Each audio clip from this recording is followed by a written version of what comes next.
কবিগুরুর আমি।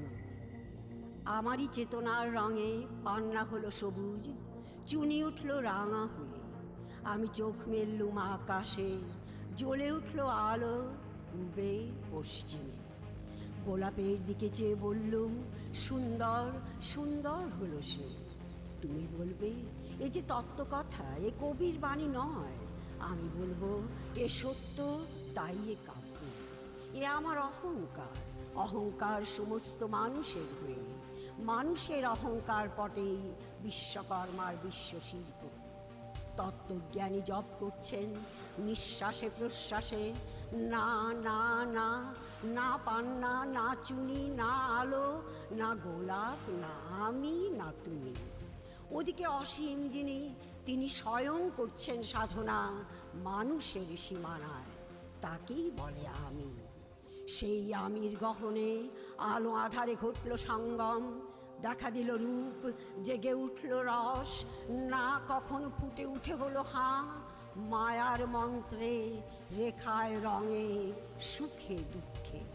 একে বলো না তত্ত্ব, আমার মন হয়েছে পুলকিত বিশ্ব আমির রচনার আসরে। হাতে নিয়ে তুলি, পাত্রে নিয়ে রং। পণ্ডিত বলছেন বুড়ো চন্দ্রটা নিষ্ঠুর চতুর হাসি তার, মৃত্যুদূতের মতো গুঁড়ি বেড়ে আসছে সে পৃথিবীর পাঁজরের কাছে। একদিন দেবে চরম টান তার সাগরে পর্বতে, মর্তলোকে মহাকালের নূতন খাতায় পাতা জুড়ে নামবে একটা শূন্য, গিলে ফেলবে দিন রাতের জমা খরচ। মানুষের কীর্তি হারাবে অমরতার ভাঙ, তার ইতিহাসে লেপে দেবে অনন্ত রাত্রির কালি। মানুষের যাবার দিনের চোখ বিশ্ব থেকে নিকিয়ে নেবে রং, মানুষের যাবার দিনের মন ছানিয়ে নেবে রস।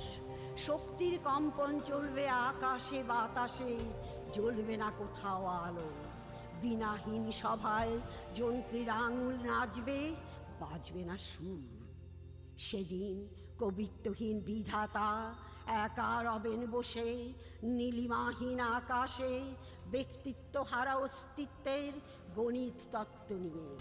তখন বিরাট বিশ্বভুবনে দূরে দূরান্তে অনন্ত অসংখ্য লোক এই লোকান্তরে এ বাণী ধ্বনিত হবে না কোনোখানে, তুমি সুন্দর, আমি ভালোবাসি।